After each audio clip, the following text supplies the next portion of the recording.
की आज प्रभू त्याच्या वचनाद्वारे आमची भेट घेणार आहे. स्तोत्र 107 वचन 20 सांगतं, तो देव आपलं वचन पाठवून त्यास निरोगी करीतो व नाशाच्या खड्ड्यातून बाहेर काढतो. तर आज पुन्हा एकदा आपण त्याच विषयाकडे वळणार आहोत आणि तो विषय आहे ख्रिस्त येशूमध्ये अब्रामाचा आशीर्वाद. त्यासाठी जे मूळ वचन आम्ही निवडले गलतीकारास पत्र याचा 3रा अध्याय आणि वचन 13 आणि 14. आपणाबद्दल ख्रिस्त शाप झाला आणि त्याने आपणाला नियमशास्त्राच्या शापापासून खंडणी भरून सोडविले. जो कोणी झाडावर टांगलेला आहे तो शापित आहे असा शास्त्रलेख आहे. ह्यात उद्देश हा की अब्रामाला दिलेला आशीर्वाद ख्रिस्त येशूमध्ये परराष्ट्रीयांना मिळावा, म्हणजे आपल्याला विश्वासाच्याद्वारे आत्म्याविषयीचे अभिवचन मिळावे. आमेन. हालेलुया. Praise the Lord. गलती 3:13 सांगतं की ख्रिस्त येशू ख्रिस्त हा या जगातल्या प्रत्येक पापी व्यक्तीसाठी शाप झाला. सर्व जगाचे शाप त्याने स्वतःवरती घेतले आणि असा शब्द त्या ठिकाणामध्ये मिळतो, त्याने खंडणी भरून सर्व पाप्यांना सोडवलं. ज्या आराधनेमध्ये आम्ही ऐकलं आझादी, ती आझादी, ती सुटका, ती स्वतंत्रता आम्हाला अशीच नाही मिळाली. अहो, आमच्या भारत राष्ट्रासाठी आझादी मिळण्यासाठी, आमच्या भारताला स्वातंत्र्य मिळण्यासाठी कित्येक लोकांनी बलिदान दिलेलं आहे. कित्येक लोक मरण पावलेले आहे. कित्येक लोकांनी आपल्या रक्ताची, आपल्या जीवाची खंडणी दिलेली आहे. पण हे फक्त एका देशापुरती आहे, परंतु सर्व जगाच्या पापासाठी, सर्व जगातील मानवजातीच्या सुटकेसाठी बायबल सांगतं येशू ख्रिस्त शाप झाला आणि असं दिलंय की त्याने खंडणी भरून, जसं एखादा खूप श्रीमंत व्यक्तीचं आम्ही पाहतो न्यूजमध्ये येत असतं की त्या मुलाचं अपहरण केलं जातं आणि अपहरण करते त्यांच्याकडून खंडणी किंवा एक्स्टॉर्शन मनी मागतात. खंडणी द्या आणि त्या मुलाला घेऊन जा. येशू ख्रिस्ताने तुम्ही आणि मी ज्या नरकाच्या राज्यामध्ये आम्हाला ती सजा, आम्हाला ते नरकाचं वतन मिळणार होतं, पण येशूने स्वतःच्या जीवनाची बलिदान दिलं, रक्त सांडलं, प्राण दिला आणि ती खंडणी भरून आम्हाला त्या नाशातून सोडवलेलं आहे. आमेन. जर येशू ख्रिस्त या जगामध्ये, तो या जगाच्या मध्यामध्ये आला, ज्या ठिकाणामध्ये येशूचं बलिदान झालं, एक्झॅक्ट अनेक अभ्यासक सांगतात की तो भाग जिथं येशू ख्रिस्ताने बलिदान दिलं तो पृथ्वीचा मध्य. अखिल पृथ्वीच्या तारणासाठी, अखिल पृथ्वीवरील मानव जातीसाठी येशू ख्रिस्ताने आपल्या जीवनाचं बलिदान दिलं, ती खंडणी भरून आम्हाला सोडवलं. एवढंच नाही तर त्याच्याबरोबर बायबल सांगतं की अब्रामाला दिलेला आशीर्वाद ख्रिस्त येशूमध्ये आम्हा परराष्ट्रीयांना मिळावा आणि आशीर्वादाबरोबर आम्हा विश्वासणाऱ्यांना आत्म्याविषयीचं अभिवचनही मिळावं. आमेन. येशूचं बलिदान, येशूची खंडणी आम्हाला पापापासून, नाशापासून सोडवते आणि त्याचबरोबर अब्रामाला दिलेला आशीर्वाद ख्रिस्त येशूमध्ये आम्हाला प्राप्त होतो.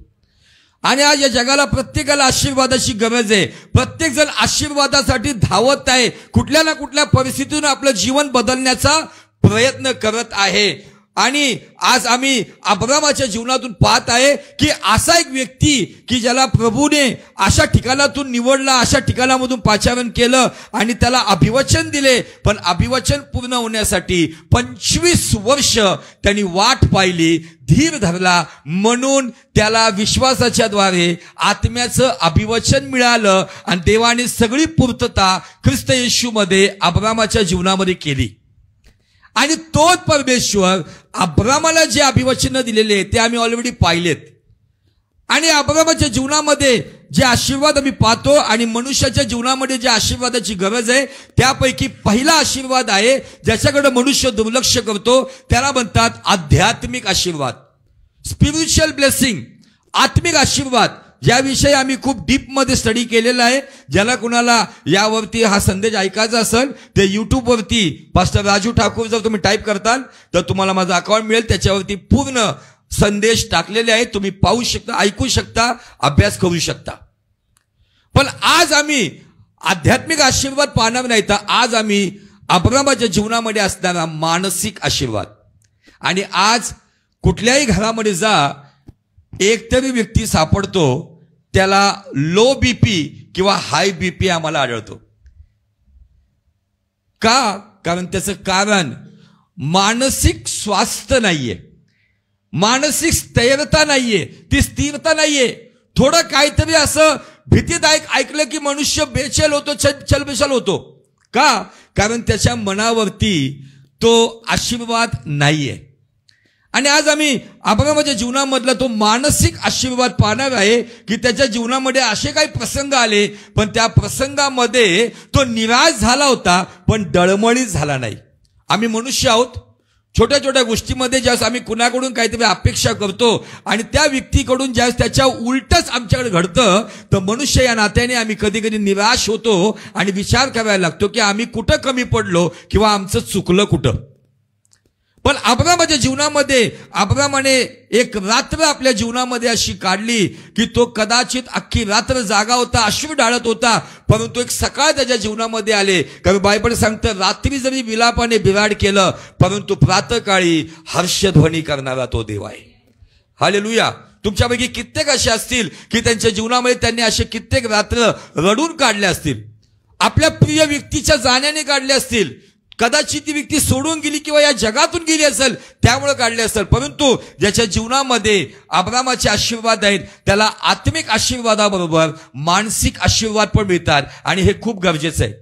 म्हणून ज्ञानाचा राजा शलोमोन राजा आपल्या नीतिसूत्रामध्ये नीतिसूत्र 4:23 तो असं म्हणतो की सर्व रक्षणीय वस्तूंपेक्षा आपल्या अंतःकरणाचं विशेष रक्षण करा, कारण त्यात जीवनाचा मूळ स्रोत आहे. सर्व रक्षणीय वस्तूंपेक्षा. आज मला सांगू द्या, हे मन किंवा हे अंतःकरण जर स्थिरतेत नसेल, जर त्याचं संरक्षण केलेलं नसेल, तर मला सांगू द्या, किती प्रॉपर्टी असू द्या, किती नाव असू द्या, किती ताकद असू द्या, तो व्यक्ती जगू शकत नाही. या मागच्या पॅन्डेमिक मध्ये कोरोना व्हायरसच्या टायमाला आम्ही कित्येक लोकांना या हाताने मुठमाती दिली. रेग्युलर हेच काम चालू होतं. पण त्या पिरियडमध्ये एक व्यक्ती जो मिस्टर इंडिया होता, त्याच्याविषयी न्यूज आली की तो व्यक्ती बॉडी बिल्डर होता आणि तो व्यक्ती पुढच्या तयारीला जाणार होता, पण तो देखील या आजाराने ग्रस्त झाला आणि तो व्यक्ती देखील मरण पावला.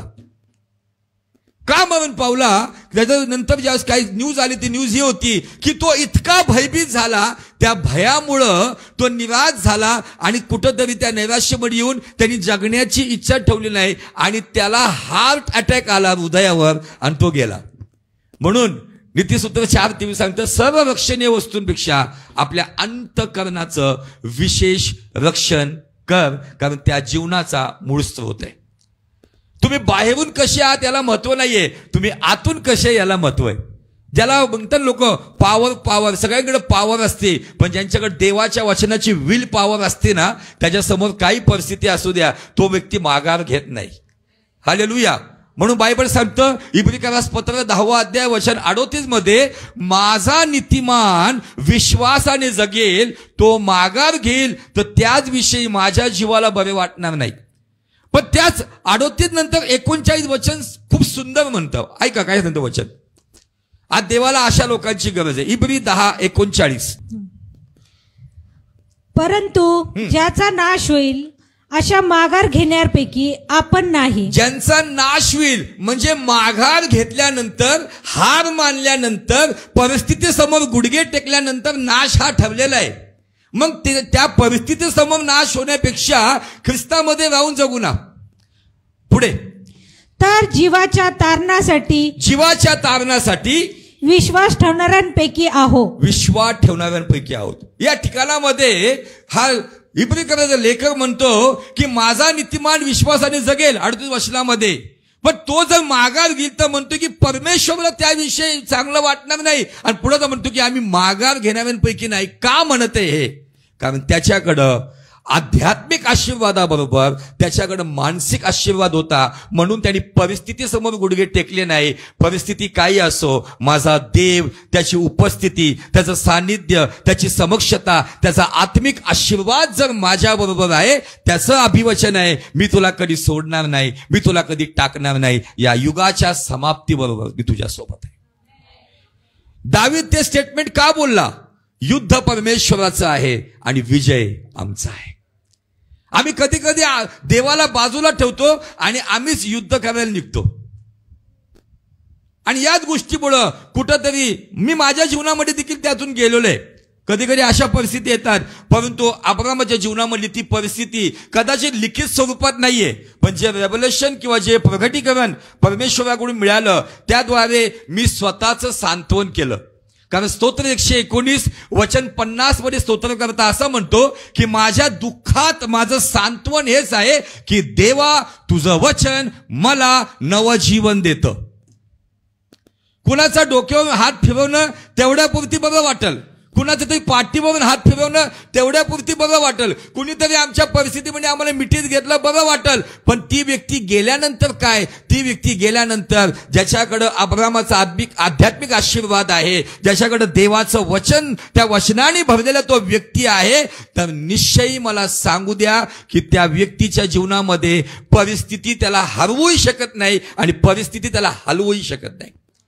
कधी कधी आम्ही क्विट करतो, माघार घेतो, रडायला लागतो, असं नाही तसं नाही. पण मला सांगू द्या की आज आपण अब्रामाचे आध्यात्मिक आशीर्वाद पाहणार आहोत. पण त्यापूर्वी थोडंसं एक वचन आपण वाचूया नव्या करारामध्ये. कलसीकरास पत्र याचा 3रा अध्याय आणि वचन 16. कलसीकराच्या या मंडळीला संत पौल एक सुंदर गायडन्स करतो आणि तो एक महत्वाच्या गोष्टीवरती त्यांचं लक्ष केंद्रित करतो. कलसीकरास पत्र 3रा अध्याय आणि वचन 16 मध्ये तो काय म्हणतोय पहा. ख्रिस्ताचे वचन तुम्हामध्ये भरपूर राहो. ख्रिस्ताचं वचन तुम्हामध्ये भरपूर राहो. नाही, काय तर चुकीचं बोलतोय. आज शिक्षण काय येते? आमच्याकडं मालपाणी भरपूर राहो, आमच्याकडं प्रॉपर्टी भरपूर राहो. I am so in so prophet, मी प्रॉफिसी करत आहे, तुमच्याकडं भरपूर हे येत आहे आणि भरपूर ते येत आहे. संत पौल देवाचा अद्भुत सेवक तो कलसीकराच्या मंडळीला म्हणतो की तुमच्याकडं ख्रिस्ताचं वचन कसं राहावं? भरपूर राहावं. पुढं परस्परास सर्व ज्ञानाने शिकवण द्या. परस्पराला म्हणजे तुमच्या आजूबाजूच्या जे लोक तुमच्या बरोबर, तुमचे नातेवाईक जे कोणी वाटेवर, परस्परास एकमेकांना काय म्हटले? ज्ञानाने शिकवण द्या. ज्ञानाने, तुम्ही ज्ञानाने भरताल तर तुम्ही दुसऱ्याला त्या परिस्थितीमध्ये तुम्ही त्याचं काउन्सिलिंग करताल किंवा त्याला प्रोत्साहन देताल. शिकवण द्या व बोध करा. आपल्या अंतःकरणात देवाला स्तोत्रे, गीते व आध्यात्मिक गायने कृपेच्या प्रेरणेने गा. आता ही जी वर्शिप आहे ना, ही वर्शिप आवाजाची नाहीये लोकांना ऐकायची, ही वर्शिप तुमची वैयक्तिक आहे. ज्या वेळेला तुमच्या जीवनामध्ये असे काही पडाव येतील, अशा काही समस्या येतील, अशा काही अडचणी येतील की त्यावेळेला तुम्ही एकटे असता, तुम्हाला असं वाटतं माझं कोणी नाहीये, त्यावेळेला रडण्यापेक्षा, दुःख करण्यापेक्षा, नकारात्मक गोष्टी बोलण्यापेक्षा संत पौल या ठिकाणामध्ये सांगत आहे की तुम्ही आपल्या अंतःकरणात देवाला स्तोत्रे, गीते व आध्यात्मिक गायने कृपेच्या प्रेरणेने गा. आता हे गाणं फक्त तुम्हाला आणि तुमच्यामध्ये जो वस्ती करतो त्यालाच ऐकायला जाणार. पण या मराठी हिंदीमध्ये थोडासा चांगला पंच या ठिकाणी पाहायला मिळतो. मसीह के वचन को अपने हृदय में अधिकाई से बसने दो और सिद्ध ज्ञान सहित एक दूसरे को सिखाओ और चिताओ. आमच्या मराठी भाषेमध्ये काय? उचकव. पण हिथं जे चितावणं म्हणजे काय? तुमच्या आजूबाजूला, तुमच्या घरात, तुमच्या नातेसंबंधात आज असे कितीतरी लोक आहेत की जे हताश आहेत, ज्यांना यशप्राप्ती मिळाली नाही ते निराश आहेत, ज्यांच्या मनासारखं घडलं नाही ते आज दुःखी आहेत, त्यांना कुणी पाहणार नाहीये. तुम्ही देवाच्या वचनाने, तुमचं हृदय ज्या देवाच्या वचनाने भरेल त्यावेळेला काय होईल माहितीये का, तुमच्याद्वारे तुमच्या मुखातून एक वाक्य निघल आणि तो व्यक्ती जो नकारात्मक विचार करून कदाचित सुसाईड करणारा असेल, तो जीवनाच्या मागे, येशूच्या मागे यायला लागेल. हालेलुया. आज आम्ही न्यूजला पाहतोय कितीतरी तरुण, कितीतरी शेतकरी आम्ही न्यूजला पाहतोय की ते हताश आणि निराश होऊन आपलं जीवन संपून टाकत आहे. का? मानसिक आजार. आज कितीतरी त्या आजारापोटी आमच्या इथं मी ज्या एरियात राहतो त्या ठिकाणामध्ये एक मुलगी मला एका व्यक्तीने दाखवली, कदाचित काही लोकांनी पाहिलं पण असेल. ती कंटिन्यू स्वतःचं टक्कल करत असती. पण त्या मुलीचा इतिहास हा होता, ती मुलगी एअर इंडियामध्ये एअर होस्टेस होती. परंतु तिच्या जीवनामध्ये अशी काही घटना घडली आणि त्या व्यक्तीने तिच्याबरोबर जो काही धोका दिला, त्या दिवसापासून तिचं मानसिक संतुलन बिघडलं आणि ती मुलगी वेड्यासारखी फिरत आहे. एअर हॉस्टेस, प्लेनमध्ये सेवा देणारी. आणि आज अनेक लोक केवळ शारीरिक आशीर्वादाकडे पळत आहे, बरकतीसाठी पळत आहे, मला हे पाहिजे, मला ते पाहिजे. पण या सगळ्या गोष्टीवर ती विचार करते का माझ्या जीवनामध्ये मानसिक आशीर्वाद आहेत का. मला सांगू द्या, ज्याच्या जीवनामध्ये आध्यात्मिक आशीर्वाद म्हणजे देवाची उपस्थिती आहे ना, ती उपस्थिती आणि त्याने देवाबरोबर स्पेंड केलेला टाइम, त्याने देवाचं वचन जे ग्रहण केलं ते वचन, मी माझ्या बायबलवर तारीख पण लिहून ठेवतो की या दिवशी मी या समस्येत होतो आणि देवाने या वचनाद्वारे माझं सांत्वन केलं किंवा मला उत्तेजन दिलं. कारण जगातल्या मनुष्याचे शब्द काम करणार नाही. हे जे शब्द आहेत हे सदाजीवी शब्द आहेत. या शब्दांना इतिहास सांगतं हजारो वर्षापासून याला मिटवण्याचा प्रयत्न करण्यात आला, याला जाळण्याचा प्रयत्न करण्यात आला. पण इतिहासाबरोबर आज जगाचं स्टेटमेंट हे पण आहे, जागतिक लेवलवर सगळ्यात जास्ती वाचण्यात येणारं आणि विक्री होणारं वचन पुस्तक कुठलं असेल तर पवित्र शास्त्र Bible. Hallelujah, praise the Lord. अनेकांनी प्रयत्न केला पण हेच वचन कलसी 3:16 सांगतं, जर तुमच्या हृदयात असेल ख्रिस्ताचं वचन, तुमच्यामध्ये जर भरपूर असेल तर ते भरपूर वचन तुमच्या जीवनामधली जी बिघडलेली परिस्थिती तिला भरपुरीने आशीर्वाद करतं. आज अनेक मी माझ्याकडे येणारे वर्शिपर असो कुणी असो त्यांना मी वचनाच्या बेसकडे घेऊन येतो. परंतु आज लोकांना गिटारचे कॉर्ड्स माहिती आहेत, कॅसिओचे कॉर्ड्स माहिती आहे, गाण्याचे चाली माहिती आहेत, पण अनेकांना वचन माहिती नाही. पण जे वचनाने, कारण जुन्या करारामध्ये दाविदाचं जे क्वायर होतं त्याच्यामध्ये 288 आराधक होते आणि त्यांच्याविषयी असं दिले की ते देवाच्या वचनाशी पारंगत होते. या जगातली प्रत्येक गोष्ट नष्ट होईल, बायबल सांगतं केवळ देवाचं वचन अटळ आहे. आणि जर ते वचन माझ्या जीवनात असेल तर कार्य होतं. एक वचन आणखी वाचूया, इर्मयाचा 15 अध्याय आणि वचन 16. इर्मया या ठिकाणामध्ये खूप सुंदर आम्हाला मार्गदर्शन करतो. इर्मया 15:16. मला तुझी वचने प्राप्त झाली. मला तुझी वचन का वचने? वचने. एक वचन का अनेक वचन? अनेक. मला तुझी वचने प्राप्त झाली, ती मी स्वीकारली.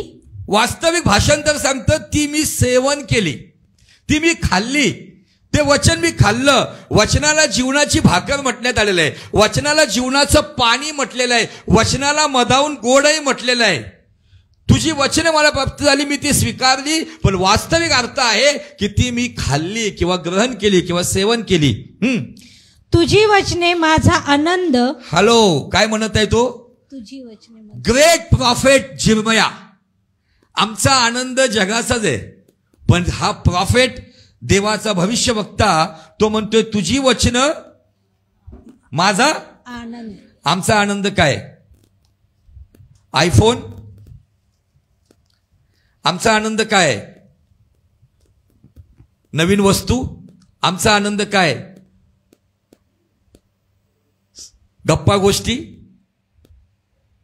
ज्याला खरंच ख्रिस्त लाभलाय, ज्याला खरंच मानसिक स्वास्थ्याचा आशीर्वाद पाहिजे, तर मानसिक स्वास्थ्यासाठी देवाच्या वचनाला औषध पण म्हटलेलं आहे.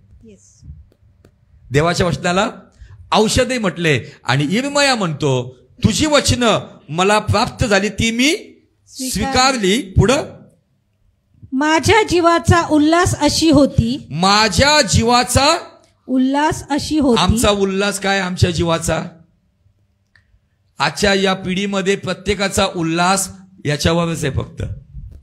माल है तो ताल है, वरना तू कंगाल है ना. आज प्रत्येकाचा उल्हास त्याच्यावरच आहे. परंतु यिर्मया भविष्यवक्ता म्हणतो की तुझी वचने माझा आनंद आणि माझ्या जीवाचा उल्हास अशी होती. पुढे, कारण हे परमेश्वरा सेनाधीश देवा, तुझे नाम घेऊन मी आपणास तुझा म्हणवितो. मी आपणा तुझा म्हणवितो. का म्हणवू शकतो? कारण त्यांनी देवाच्या वचनाला आपल्या जीवनामध्ये, आपल्या आत्म्याला त्यांनी देवाचं वचन खाऊ घातलं. जसं शरीराला आम्ही उत्तम उत्तम गोष्टी खाऊ घालतो, कोणी इंडियन खातं तर कोणी चायनीज खातं तर कोणी जपानीज खातं. जसं या शरीराला आम्ही उत्तम उत्तम खाऊ घालतो, तसंच या आत्म्याला, त्याला देखील एक शरीर आहे, त्याला जर मजबूत करायचंय तर त्याला देवाचं वचन खाऊ घालणं गरजेचं आहे. आणि म्हणून तो म्हणतोय की माझ्या आज वास्तविक असं म्हणतात की यिर्मयाने ज्यावेळेस हे वचनं लिहिली किंवा या गोष्टी सांगितल्या, त्यावेळेस यिर्मया एका मोठ्या त्रासातून आणि बंदिवासातून चालला होता. पण त्या बंदिवासातून तो म्हणतो की तुझी वचनं माझ्या जीवनाचा आनंद आहे. आमेन, हालेलुया. या गोष्टी सांगून मी तुम्हाला प्रोत्साहित करत आहे यासाठी की आम्ही अब्रामाच्या जीवनातला मानसिक आशीर्वाद आम्ही पाहणार आहोत. अब्राम आपल्या जीवनामध्ये हा स्थिर का होता? त्याची सुरुवात आम्ही पाहिली की अब्राम जे पण करत होता देवाच्या इच्छेने त्याच्यामध्ये सातत्य होतं. काय म्हणतात त्याला? कन्सिस्टन्सी है ना. जे करत होतं त्याच्यामध्ये सातत्य होतं. आणि ते सातत्य करत असताना परिस्थिती काय असतो, तो देवासमोर समर्पण करत होता. ते समर्पण तो करत होता म्हणून त्याच्याविषयी म्हणतो की तू सात्विकतेने चाल. आणि त्या सात्विकतेमध्ये होता म्हणून तो स्थिर राहिला आणि त्या स्थिरतेत टिकला म्हणून तो सिद्ध झाला. आज तुमच्याही जीवनासाठी हीच चावी आहे. परिस्थिती कशी असो, देवाच्या मागे चालण्याचं सातत्य ठेवा. कुणाला आवडू अगर न आवडू, कुणाला तुमच्या जीवनाबद्दल काय घेणं देणं नाही, पण मी येशूच्या मागे सातत्याने चालल, माझ्या जीवनाचं समर्पण करत राहील. लोक मला मूर्ख म्हटलं तरी मी सात्विकतेने चालल, माझ्या जीवनामध्ये मी स्थिर राहील. आणि एक समय येईल, जगाला सांगायची गरज नाही, तुमच्या जीवनातली प्रभूच्या द्वारे मिळालेली सिद्धता तुमच्या जीवनातली साक्ष म्हणून उभी राहील. आमेन, हालेलुया, प्रेज द लॉर्ड. तर जाऊया उत्पत्तीच्या पुस्तकामध्ये, त्याचा 13वा अध्याय इन शॉर्टमध्ये आपण पाहणार आहोत. अब्राम आणि लोट, अब्रामाचा पुतण्या, त्याचा मुलासारखाच होता. देवाने त्याला सांगितलं नव्हतं, पण इतकं प्रेम अब्रामाचं लोटावरती होतं. आणि त्या प्रेमाखातीर अब्रामाने लोटाला, म्हणजे आपल्या पुतण्याला, आपल्या नेफ्यूला सोबत घेऊन तो त्या खासद्यांचं ऊर नावाच्या देशातून निघाला. आणि पुढे जाऊन परमेश्वराने त्याला पाचारण केलं, अभिवचन दिलं. मिसर देशामध्ये गेले, तिथून खूप सारं धन दौलत त्यांना मिळाली. ऑलरेडी काय त्यांच्याकडे होती, आता त्या अभ्यासाकडे आपण जाणार नाही. परंतु इतकं धन वाढलं, इतके गुरढोरं झाले, इतके मेंढरं झाले की त्यांच्यामध्ये एक प्रॉब्लेम उभा राहिला. तो उत्पत्तीचा 13वा अध्याय आणि वचन 4 पासून पुढे आपण ऐकूया. उत्पत्ती 13:4 पासून पुढे. त्याने प्रथम वेदी बांधली होती, त्या स्थळी तो आला. तेथे त्याने परमेश्वराच्या नावाने प्रार्थना केली. अब्रामाबरोबर लोट जात होता. त्याचीही मेंढरे, गुरेढोरे व पाले होते. त्यास एकत्र राहण्यास तो प्रदेश पुरेना, कारण त्यांची मालमत्ता एवढी झाली की त्यात एक स्थळी राहता येईना. शिवाय अब्रामाच्या व लोटाच्या गुरेख्यांची भांडणे होऊ लागली. त्या काळी त्या देशात कनानी व परिज्जी यांची वस्ती होती. अब्राम लोटास म्हणाला, हे पहा, माझ्या तुझ्यामध्ये आणि माझी गुराखी व तुझे गुराखी ह्यांच्यामध्ये तंटा नसावा, कारण आपण भाऊबंद आहोत. सर्व देश तुला मोकळा नाही काय? तर आता मजपासून वेगळा हो. तू डावीकडे गेलास तर मी उजवीकडे जाईल, तू उजवीकडे गेलास तर मी डावीकडे जाईल. तेव्हा लोटाने आपली दृष्टी फेकून यर्देनेचे सर्व खोरे पाहिले. तो तीत सर्वत्र भरपूर पाणी आहे असे त्याला दिसून आले. परमेश्वराने सदम व गमोरा यांचा नाश केला. त्यापूर्वी सोराकडचा हा सर्व प्रदेश परमेश्वराच्या बागेसारखा आणि मिसर देशासारखा होता. ही यार्देनीची सर्व तळवट लोटाने आपणासाठी पसंत केली व तो पूर्वेकडे प्रवास करू लागला. ते याप्रमाणे एकमेकांपासून वेगळे झाले. अब्राम कनान देशात राहिला व लोट तळवटीच्या नगरातून राहायला आणि मुक्काम करत करत त्याने आपला डेरा सदोमापाशी दिला. सदोमातील रहिवासी तर दुष्ट असून परमेश्वराच्या विरुद्ध महापातक करणारे होते. बस. हालेलुया. आम्ही इतका मोठा वृत्तांत वाचला.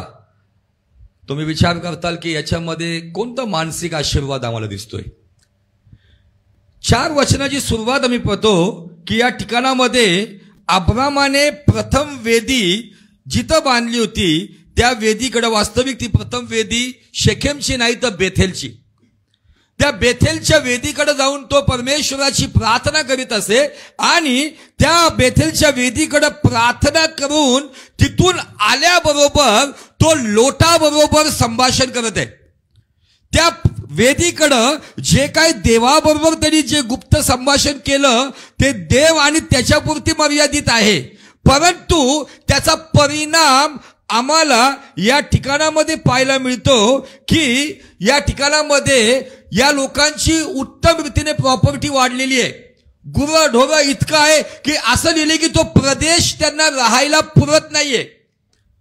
आणि या ठिकाणामध्ये ती प्रार्थना करून आल्यावरती देवाचं आणि अब्रामाचे गुप्त संभाषण लिखित स्वरूपात नाहीये, पण अब्राम आल्यावरती आपला पुतण्या त्याच्यावरती तो आपल्या मुलासारखं प्रेम करतो. देवानी सांगितलं नाही तरी सुद्धा त्या लोटाला तो त्याच्या ठिकाणातून घेऊन आला, त्याच्या सोबत घेऊन आला, त्याची प्रॉपर्टी वाढवली आणि या ठिकाणी त्याला तो एक निर्णय घ्यायला सांगतो. बघ, तुझ्या आणि माझे गुराखी यांच्यामध्ये वाद होत आहेत, आपण दोघं भाऊ बंद आहेत, आपण भाऊ आहोत, आपल्यामध्ये वादविवाद नको. जर तुला वाटते तू उजवीकडे गेला तर मी डावीकडे जाईल. ते वाचलं आम्ही. पण हे ऐकल्यानंतर जर लोट हा खरंच अब्रामाला आपला बाप मानत असला असता तर लोटाचं या ठिकाणामध्ये वाक्य हे आलं पाहिजे होतं. कदाचित तो अब्रामाला पप्पा, डॅडी, आबा काय ना काहीतरी म्हणत असेल. त्यांनी हे म्हणायला पाहिजे होतं की त्यांचे वाद होतात होऊ द्या, पण तुझ्या माझ्यात वाद आहे का. परंतु हे कुठंतरी एक सेल्फिश नातं होतं. नीट ऐका माझे शब्द. आम्हाला कधी कधी वाटतं काही लोकांनी आम्हाला सोडलं, काही लोकांनी आम्हाला टाकलं, काही लोकांनी आम्हाला टिश्यू पेपर केला, काही लोकांनी आम्हाला वेळेपुरती यूज केलं. No problem. अब्रामाला देवाने सांगितलं जाऊन तू परीक्षा घे. कदाचित अब्राम देवाशी बोलला असेल, नाही नाही देवा, माझा लोट माझा मुलगा आहे, त्याच्याशिवाय मी राहू शकत नाही, बिना बापाचा मुलगा आहे, त्याचा बाप गेला तेव्हापासून मीच त्याच्या बापाची जबाबदारी घेतलेली आहे. परमेश्वरानेच कदाचित त्याला हा उपाय दिला असेल, त्याच्यासमोर तू ठेव तर ही संधी. आणि जसं त्याच्यासमोर संधी आली त्यावेळेला लोटाने नाते संबंधापेक्षा आपला बेनिफिट कशात आहे त्या बेनिफिटकडे बायबल सांगतं त्यांनी नजर, असा शब्द दिलाय, नजर फेकली, दृष्टी फेकली. त्यांनी पाहिलं नाही, दृष्टी फेकली. म्हणजे तो इतका त्या गोष्टीसाठी त्या ठिकाणी वाटत पाहत होतो कधी म्हातारा बोलतो आणि मी कधी वेगळा हो. तयारीतच होता तो. हे नातं कधी कधी आम्हाला असं वाटतं की आमचं हे नातं खूप स्ट्रॉंग आहे, आमच्यासाठी काहीतरी आहे, पण कधी कधी देव अशा नात्यांना उघड करतो, त्यांना एक्सपोज करतो, यासाठी की आमच्या जीवनामध्ये आज या छोट्या खड्ड्यामध्ये जे आम्ही पडलोय पुढे मोठ्या खड्ड्यात पडू नये.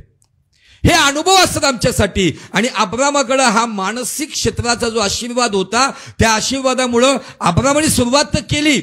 अब्रामाला असं वाटलं असेल की कदाचित देव बोलतो पण माझा पुत्र लोट मला सोडून जाणार नाही. पण बायबल सांगतं की लोटाने तो भाग पाहिला, त्या भागाची तुलना अशी केली की परमेश्वराच्या बागेसारखी.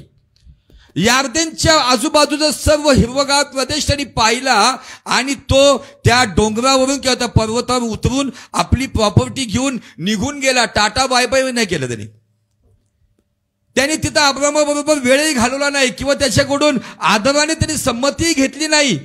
आणि तो त्या गोष्टीची वाटच बघत होता की माझं पण एक राज्य असावं. कधी कधी काही लोक आपलं राज्य बनूसपर्यंत तुमचा माझा उपयोग करून घेतील, आपली वेळ काढून घेण्यापुरती तुमचा माझा उपयोग करून घेतील आणि वेळ संपल्यावरती कदाचित बाजूला करतील. No problem. अब्रामाबरोबर पण हे झालेलं आहे, आमच्याबरोबर पण हेच आहे. पण जसा लोट गेला त्याच्यानंतर देवाने त्याला जे काही ब्लेसिंग दिले त्याची तुलनाच करू शकत नाही. मी अब्रामाच्या आशीर्वादामधला मानसिक आशीर्वाद ज्यात पाहतो त्याच्यामध्ये अब्राम थोडासा त्या रात्री कुठंतरी डळमळीत झाला, परंतु ज्या दिवशी सकाळ झाली त्यावेळी त्यांनी निर्णय घेतला. आज इथं बसलेल्या प्रत्येकाला मी सांगू इच्छितो, ज्यांच्याद्वारे तुमचं नुकसान झालं त्याचा विचार त्या रात्री केला, विषय फिनिश. ज्यांच्यामुळे तुम्ही दुःखी आहात त्यांचा विचार त्या रात्री केला, विषय फिनिश. पण एक सकाळ तुमच्या जीवनामध्ये आहे, निर्णय घ्या. देव तुम्हाला महिमेतून महिमेत घेऊन जाऊ इच्छितो. आमेन. देव तुम्हाला गौरवातून गौरवात घेऊन जाऊ शकतो. या जुन्या भंगारला जोपर्यंत तुम्ही टाकून देत नाही ना तोवर नवीन फर्निचर येत नाहीये. Hallelujah, praise the Lord. आम्ही या जुन्याच गोष्टीला चाचपडत बसतो. कदाचित या रात्री लिहिलेलं नाहीये, पण बायबल सांगतं की लोट निघून गेला. पण त्या रात्री मी एक जस्ट प्रार्थना करत असताना मी एक दर्शन पाहिलं आणि त्या दर्शनामध्ये मी अब्रामाचं जीवन बघत होतो. अब्राम जिथं राहत होता त्याच्या घराला कुठला दरवाजा नव्हता, पडदे होते. डेऱ्यांमध्ये राहणारा व्यक्ती होता. परंतु रात्रभर जसा लोट गेला ना, अब्राम त्या रस्त्याकडे पाहत होता की कदाचित त्याला पश्चाताप होईल, तो येईल. अब्रामाचं आणि त्याचं बापाचं आणि मुलाचं नातं होतं, तो जुडलेला होता. त्यांनी त्याला पुतण्या समजला होता, आपला पुत्र समजला होता. आमच्या जीवनामधले काही लोट आम्ही जोपर्यंत घालवून देत नाही तोपर्यंत आमच्या जीवनामध्ये नवीन मार्ग मिळत नाही. आणि जर आम्ही घालवत नाही ना, कधी कधी देव आम्हाला लाता घालून त्यांच्यापासून दूर करतो. देवाची इच्छा असते ही की आम्ही ह्या गोष्टी समजाव्यात. कारण स्वार्थी नात्यापेक्षा है ना, काहीतरी डायलॉग आहे ना, स्वार्थी मित्रापेक्षा दिलदार शत्रू बरा. कधी कधी या स्वार्थी नात्याला आम्ही खूप गोंजारत असतो. जे स्वार्थी नातं फक्त लुटतच असतं, ते स्वार्थी नात्याकडं फक्त इनकमिंग असतं, आउट गोईंग काय नसतं. तरी सुद्धा आम्ही इतकं त्याच्याशी अटॅच असतो ना. हे पण एक प्रकारचं सोल टाय आहे, प्राणबंधन. हे प्राणबंधन आम्हाला त्या विचार करून निर्णय घेऊन सोडवायचं असतं. त्या स्वार्थी नात्यात जर आम्हाला कळते की यामध्ये फक्त आपली झीज होत आहे. अब्रामाला या गोष्टी समजत होत्या, पण बेथेलच्या वेदीवर आल्यावर त्यांनी लोटासमोर हा निर्णय ठेवला आणि लोटाने तो निर्णय ऍक्सेप्ट केला. कदाचित त्या रात्री अब्राम झोपला नाही. त्या रात्री अब्राम ओक्साबोक्षी रडला असेल. कदाचित त्या रात्री थोडंफार मेंढराचा गुरांचा आवाज आला, त्याला असं वाटत असेल लोट आला असेल. तो 10 वेळा बेडवरून उठून डेऱ्याच्या बाहेर जात होता. अख्खी रात्र त्यांनी जागून काढली, अख्खी रात्र तो रडला, त्या त्रासातून तो गेला. पण अब्रामाकडे एक मानसिक आशीर्वाद होता. आशीर्वाद काय आहे पुढे जाऊया. काय सांगतं वचन, 14 वचन 13-14. लोट अब्रामापासून वेगळा झाल्यावर परमेश्वर अब्रामाला म्हणाला. थांबूया. जोपर्यंत तुमच्या जीवनातले लोट त्यांच्यापासून तुम्ही वेगळे होत नाही तोपर्यंत देव बोलत नाही. हालेलुया. समजते का? त्या लोटाच्या जागेवरती तुम्हाला असणारी एखादा छंदही असेल. आणि काही लोकांना छंद आता एकच आहे. इतका छंद आहे ना, त्यांची सकाळ कधी होती ते बी कळत नाही त्यांना. ते पण लोटाची जागा आहे. काही लोकांना मी जस्ट यावरती काही वर्षापूर्वी नीतिबाणाच्या मेसेजमध्ये मी हा पॉइंट घेतला होता. आमच्याकडं असणारे जनावर हे पण लोटाची जागा घेतात. काही लोकांना ते पसलं नाही, नो प्रॉब्लेम. मी त्या जनावराला, त्या पेट्सला, त्याला किती वेळ देतो आणि देवाला किती वेळ देतो. काही लोक अख्खा आयुष्य त्यालाच बनवून टाकतात. त्याला एकदम मुलासारखं. ठीक आहे, प्राणी आहे, सांभाळायचे, जीव लावायचे, पण तुम्ही इतके त्याच्यामध्ये तुमचं व्यस्त होऊन जाता की तुम्हाला तुमचं जीवनच राहत नाही. जोपर्यंत असे लोट त्याच्यापासून तुम्ही वेगळे होत नाही तोपर्यंत अब्रामाबरोबर जसा देव बोलला तसा तो तुमच्याबरोबर बोलत नाही. पटत नसेल पण ही रिअल फॅक्ट आहे.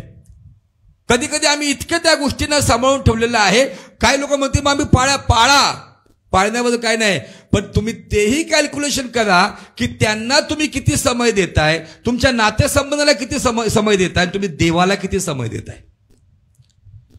या पण गोष्टीमुळं आमच्या बरोबर वर्षानुवर्ष देव बोलत नाही, ती वाणी बंद होते. पण बायबल सांगतं लोट अब्रामापासून वेगळा झाल्यावर परमेश्वर अब्रामाला म्हणाला. त्यांनी त्या सकाळी या आपल्या अश्रू पुसले असेल, रात्रभर जागला असेल, तो फ्रेश झाला असेल आणि सगळ्या गोष्टी विसरून तो उभा राहिला असेल आणि देव त्याच्यासमोर प्रगट झाला. लोटाने फक्त जगिक स्वार्थ पाहिला. त्यांनी बघितलं इथं कुठं पर्वतावर राहायचं, खालून पाणी वर न्यावं लागते, सगळ्या गोष्टी खालून वर न्यायच्या असते, मस्त कम्फर्ट झोनमध्ये आपण जाऊ आणि तिथंच राहू. आणि तो गेला तर गेला कुठं की ज्या नगराविषयी देवाला घृणा आणि चीड होती त्या नगराच्या वेशीवर, सदोम नगराच्या वेशीकडे जाऊन तो राहिला. सगळ्यात मोठं नुकसान कुणाचं झालं तर लोटाचं झालं. कारण अब्रामाबरोबर देवाची उपस्थिती म्हणजे देवाचा आत्मिक आशीर्वाद होता. त्या आशीर्वादासाठी तो भौतिक आशीर्वादाकडे पळाला. आज पण कित्येक लोक आहेत त्यांना आत्मिक आशीर्वादापेक्षा सर्व फायनान्शियल आशीर्वाद खूप आवडतात. असावा फायनान्शियल आशीर्वाद, पण त्याच्यासाठी आम्ही देवाची उपस्थिती कधी गमवू नये. Hallelujah, praise the Lord. Bible सांगतो तो वेगळा झाल्यावरती देव अब्रामाला म्हणाला तू आहेस तिथून उत्तरेकडे, दक्षिणेकडे, पूर्वेकडे व पश्चिमेकडे दृष्टी लावून पहा, कारण जो हा सर्व देश तुला दिसत आहे तो तुला व तुझ्या संततीला मी कायमचा देईन. परमेश्वर लोट सोबत असताना हे बोलला नाही. परमेश्वर लोट सोबत असताना त्याला तो दाखवत नाहीये. पण जसा लोट विभक्त झाला, तुमचे जे स्वार्थी नाते विभक्त होतात, तेव्हा देव आम्हाला मार्गदर्शन करायला लागतो. कारण त्या लोकांनी आमचा मेंदू पण भ्रष्ट करून ठेवलेला असतो. आमच्या मेंदूत तेच चालू असतं. जसं आम्ही त्या गोष्टी बाजूला काढतो ना, तेव्हा देव वचनातून बोलायला लागतो आणि आशीर्वादाची प्रचिती मिळायला लागते. आणि पुढे जाऊया, 17 वचन, 13-17. उठ, काय म्हटलं देव? उठ. बाजूवाला म्हणा उठ. कशातून उठ? आज कुठं ना कुठं त्या निराशेत आहे, त्या जुन्याच गोष्टीमध्ये आहे, त्या दुःखामध्ये आहे, तुमच्या बरोबर झालेल्या विश्वासघाताच्या गोष्टीमध्ये आहे. तुम्हाला ज्यांनी लुटलं, तुमचं नुकसान केलं, तुमची बदनामी केली, तुमच्याविषयी चुकीच्या बोलले, या सगळ्या लोकांच्या विचारातून उठ. परमेश्वर त्याला तिथे येऊन का म्हणते उठ? कारण अब्रामाबरोबर देव बोलला तरी एका बाजूला फंक्शन चालू होतं. काय करत असेल लोट? आम्ही कधी कधी येऊन बसतो तरी सुद्धा आमच्या विचारात असतं काय करत असेल, जाऊ दे माझंच आहे. पण परमेश्वर म्हणतो कुठंतरी कडक निर्णय घे, उठ. उठ, पुढे उठ, या देशाची लांबी रुंदी फिरून पहा. लांबी रुंदी, तुमच्या आशीर्वादाची लांबी रुंदी मोजण्यासाठी इतके वर्ष आम्ही घालवले. आम्ही त्यांनाच लांबी रुंदी देतोय मोजून, आम्ही त्यांनाच लांबी रुंदीने देतोय. पण आता देव म्हणतोय माझ्या मुला, माझ्या मुली, या सगळ्या गोष्टी बाजूला ठेव, तू उठ, तुझ्या आशीर्वादाची लांबी रुंदी मोजायला लाग. पुढे पहा, हा, कारण तो मी तुला देणार. मी ते तुला देणार आहे. 18 वचन काय सांगतं? मग अब्राम मुक्काम करीत करीत हेब्रोन जवळ मेम्रेच्या एलोन राईत येऊन तेथे आपला डेरा देऊन राहिला. या ठिकाणामध्ये मला सांगू दे की अब्राम जिथं मुक्काम करत होता त्या ठिकाणामध्ये निराशा होती. अब्राम जिथं मुक्काम करत होता त्या ठिकाणामध्ये आपल्या पुत्राचं ते दुःख होतं, तो विरह होता, त्याच्या आठवणी होत्या, त्या सगळ्या गोष्टी होत्या. इथं बसणाऱ्या प्रत्येक भावाला आणि बहिणीला परमेश्वर म्हणत आहे तुझा मुक्काम तिथून बदल, त्या ठिकाणातून तो मुक्काम बदल. अब्रामाने तो मुक्काम बदलला. त्याला ते मानसिक आशीर्वाद माहिती होते. त्याला कळालं जोपर्यंत लोट माझ्या सोबत होता तोपर्यंत देवाने मला योग्य दिशेत मार्गदर्शन केलं नाही. जसा तो विभक्त झाला, हे स्वार्थी नातं वेगळं झालं, माझ्याशी देव बोलायला लागला. आणि त्यानंतर अब्रामाने निर्णय घेतला आमचा मुक्काम वर्षानुवर्ष तिकडच आहे. आम्ही तो मुक्काम सोडायला तयार नाहीये. आम्ही त्याच गोष्टीमध्ये गुरफटू नयेत.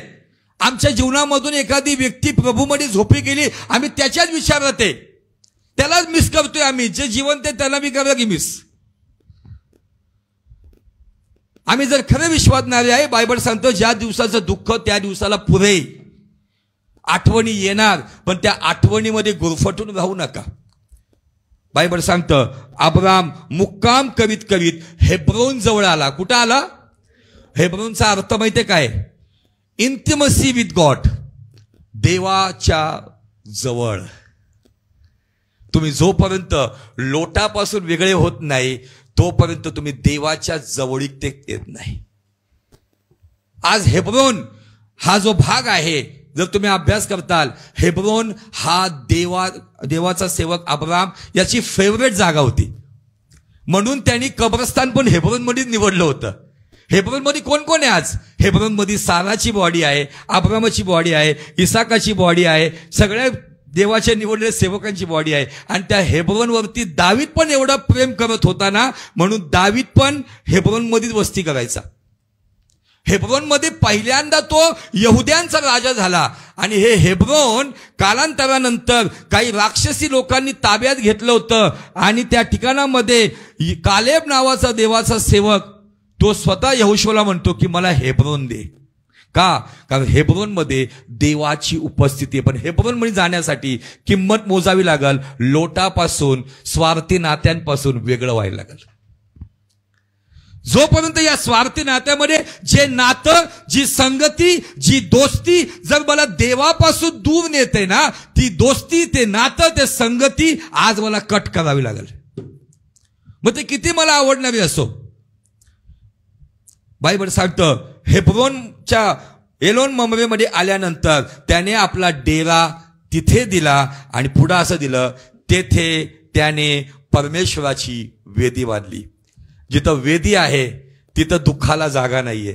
जिथं वेदी आहे तिथं तुमचा किती अपमान कुणी केला असेल, किती तुम्हाला नुकसान केलं असेल, किती तुम्हाला लुटला असेल, तुमचा मिसयूज केला असेल, तुमच्याविषयी चुकीचे रुमर पसरवले असेल, तुमच्या चांगुलपणाचा चुकीच्या पद्धतीने परतावा दिला असेल, तुमच्या उपकाराची फेड वाईटपणाने दिली असेल, या सगळ्या गोष्टी विसरण्याचं ठिकाण आहे वेदी. अब्रामाच्या ज्या 4 मुख्य वेदी होत्या, ज्यापैकी पहिले जिथं त्याला दर्शन मिळालं शेखेम, दुसरी बेथेल जिथं त्यांनी प्रार्थना केली, तिसरी हेब्रोन जिथं तो देवाच्या जवळीकतेत आला. आणि हे तेच ठिकाण आहे जिथं देवाचे दूत आणि देव त्याला उन्हाच्या प्रभावामध्ये येऊन भेटत होते.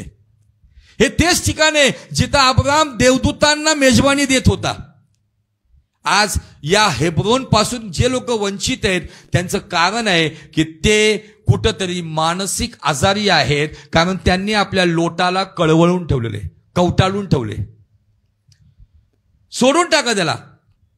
जे नाते फक्त स्वार्थीपणाचे आहेत, फक्त आपल्या लाभाचे आहेत, त्याच्यापासून म्हणजे असं नाही किंवा कोणी माझं पतीला सोडू का पत्नी, तसं नाही. हे नाते आमच्या सोबतीचे. कारण काय भाग नंतर मला नवऱ्याला सोडू का, बायकोला सोडू का. जे नाते तुम्हाला माहिती आहे की ज्या नात्यांसाठी मी खूप करते, मित्र असेल, मैत्रीण असेल, लांबचा नातेवाईक, जवळचा नातेवाईक, ज्यांच्यामुळे आम्ही रात्रभर पत्रे आणि सिलिंग पाहत आम्ही झोपलो असेल, झोपत लागलेलं असेल, असे नाते ज्यांनी आम्हाला देवाच्या उपस्थितीपासून दूर केले, ते नाते जोपर्यंत तुम्ही विसरत नाही तोपर्यंत देव तुमची आठवण करत नाही. अब्राम त्या रात्री खूप रडला. नंतर सुद्धा एक मोका होता, पण तिथे देखील अब्राम शांत राहिला. पुढे जाऊया आपण. एक अशी घटना घडली, त्याच्यावर आम्ही पाहिलं, त्याला मल्कीसदेक नावाचा याजक म्हणजे येशू ख्रिस्त भेटला या 14 अध्यायामध्ये.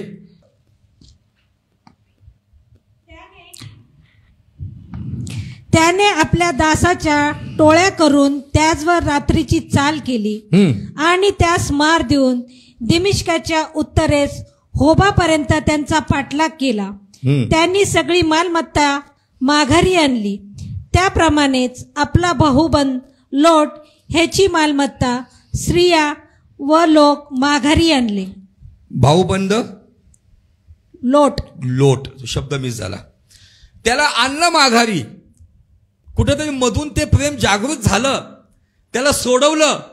परंतु या ठिकाणामध्ये आम्हाला एक अब्रामाची चांगली गोष्ट पाहायला मिळते. त्यांनी सोडवलं, पण त्याला अंगाशी लावून नाही घेतलं. त्याला सोडवल्यानंतर हे नाही म्हटलं चल माझ्याबरोबर हेब्रोन मध्ये. कुठं तू इथं राहतो, तुझी प्रॉपर्टी तुला मिळवून दिलेली आहे, तुझं सगळं काय मिळवून दिलेलं आहे, चल माझ्याबरोबर, असं म्हणलं का अब्राम? आम्ही काय करतो, चुकांवर चुका करणाऱ्या माणसाकडे जाऊन लय विनंती करतो, जाऊ दे चला नवीन करार सांगतो, निश्चय आम्हाला क्षमा कर, पर ये भी कहता है फिर से गलती मत कर. क्षमा कर, निश्चित क्षमा कर, पण पुन्हा त्या चुका करू नका. या ठिकाणामध्ये अब्रामाने तुम्ही ज्यांच्यापासून दूर झाला ना त्यांना कदाचित तुमची गरज लागल.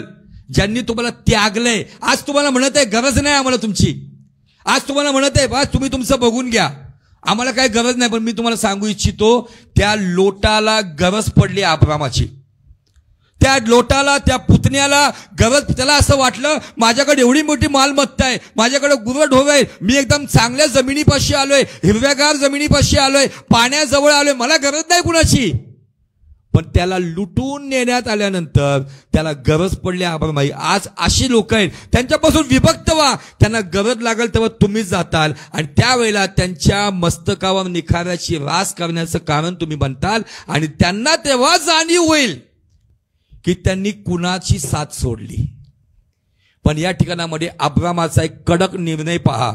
अब्राम लोटाला घेऊन हेब्रोनमध्ये नाही गेला, तू तुझं बघ, निश्चित गरजेसाठी जा, परंतु पुन्हा चुका करून त्यांना घरात आणू नका. मी रॉंग टीचिंग देत नाही, मी अब्रामाचे आशीर्वाद सांगत आहे. अब्रामाचे आशीर्वाद पाहिजे तर अब्रामाची क्रिया पण माहिती पाहिजे, अब्रामाचं आज्ञापालन पण माहिती पाहिजे. अब्रामाच्या जीवनात मानसिक आशीर्वाद कसे होते, कसे त्यांनी ते स्थिरताने ठेवले, हे देखील आम्हाला कळलं पाहिजे. तर आज या ठिकाणामध्ये हे मानसिक आशीर्वाद अब्रामाच्या जीवनातले तुम्हाला आणि मला हे शिकवून जातात की निश्चित आपले मिसयूज करतील, आपले नुकसान करतील, आपले कुठंतरी रुमर्स पसरवतील, कुठंतरी काहीतरी, ज्यांच्यासाठी तुम्ही दिवस रात्र केलं ते तुमचे विरोधी होतील, त्यांना तुमच्या चांगुलपणाची जाणीव नसणार, या सगळ्या गोष्टी होईल. परंतु त्या लोकांमध्ये गुरफटून राहू नका. अब्राम आम्हाला संदेश देतो, रात्रभर निश्चित तो रडला, पण सकाळी तो देवासमोर आला. निश्चित रात्रभर रडला, पण सकाळी तो देवासमोर आला. आणि तेव्हा देव म्हणतो, अब्राम तू त्याच्यापासून विभक्त झाला ना, आता मी तुला दाखवतो कोणता प्रदेश देणार आहे, आता तुला दाखवतो तुला कुठं जायचं आहे. आणि तिथून त्याने तो मुक्काम हलवला जिथं देवाने त्याला सगळ्या गोष्टीचं स्पष्टीकरण केलं. तिथं जाऊन त्याने वेदी बांधली. हालेलुया. तुमची वेदी कुठंतरी बांधण्यापासून तुम्ही दूर आहात. ब्लूप्रिंट तयार आहे, परंतु अजून कंस्ट्रक्शन सुरू झालेलं नाही. का? असे कित्येक लोट आणि त्यांनी तुमच्या जीवनामध्ये दिलेल्या जखमा, त्याच्यात तुम्ही गुरफटून पडलाय. त्यातून बाहेर निघा, त्यातून त्या लोटाच्या त्या सर्व गोष्टीतून बाहेर निघा.